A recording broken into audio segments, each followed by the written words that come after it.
Hey everyone, it's Andrew. As always, I hope you're doing really well wherever you are.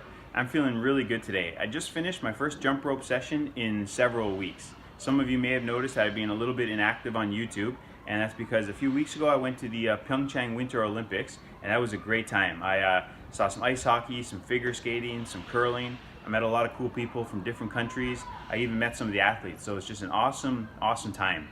And in the past few weeks, I also hurt the bottom of my foot, the arch of my foot.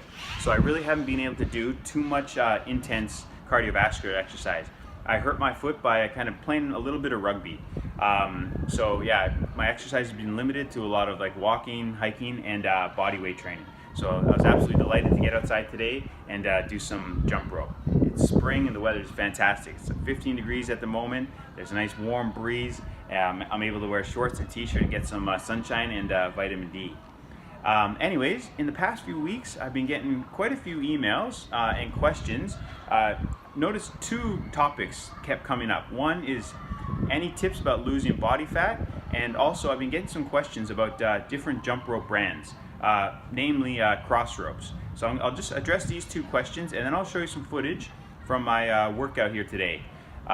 In terms of fat loss, one thing that I have found helpful and that I've recommended to friends and they've also found really helpful is exercising in an under-eating state.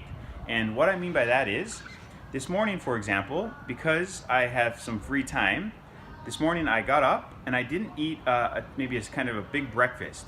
I just had a few cups of strong coffee with some sugar. I wanted some sugar, so I put a little bit in the coffee, and it was absolutely delicious. But because I didn't have a standard breakfast, I didn't consume a lot of calories. I only consumed a few calories in the form of the coffee and the sugar.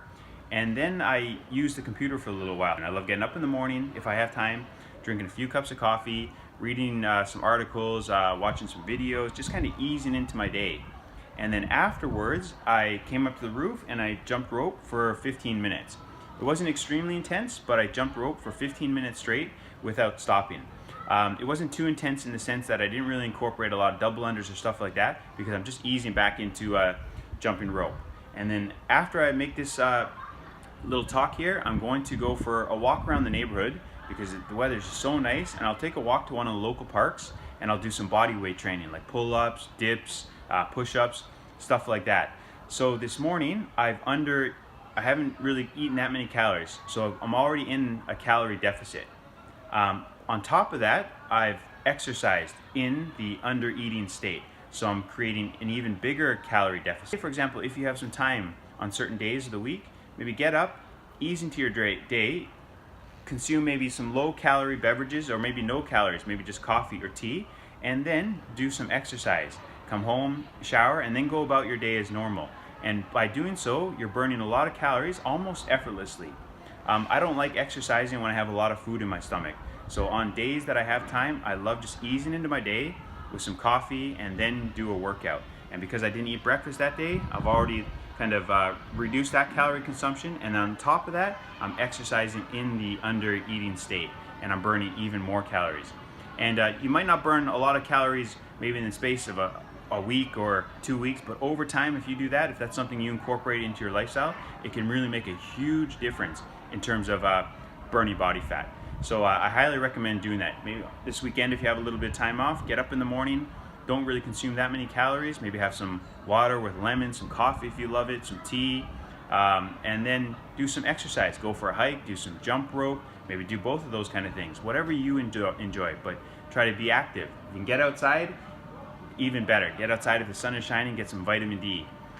In terms of jump rope, Crossrope jump ropes, I've used a lot of different jump ropes over the last few years, all different kinds, nylon, leather, chains, heavy ropes, but I actually haven't used Crossrope jump ropes. So I can't really say anything good or bad, but I do know that a lot of people really love using Crossropes, and that the founder, Dave Hunt, he's a good jump roper. He's led a pretty cool life, and I know a lot of people have tried Crossrope jump ropes and they enjoy them. Perhaps some people don't, but that's all I can really say about that. Perhaps in the future I will try them, but basically I use PVC jump ropes. I can get PVC jump ropes at a store close to where I live for just a few dollars, and I find them really good. They last a long time and they don't really twist or kink. That's one of my main requirements when I buy a jump rope. I don't want the rope to twist or kink when I skip. All right, so yeah, I'm really happy to be back jumping rope, and I'm looking forward to putting out a lot of good content that I hope you guys find valuable. All right, so I'll leave you with some footage from my workout today. Thanks for watching. 7, 6, 5, 4, 3, 2, 1. You'll never have the sacred stone. Oh, this you crazy mother.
Hello.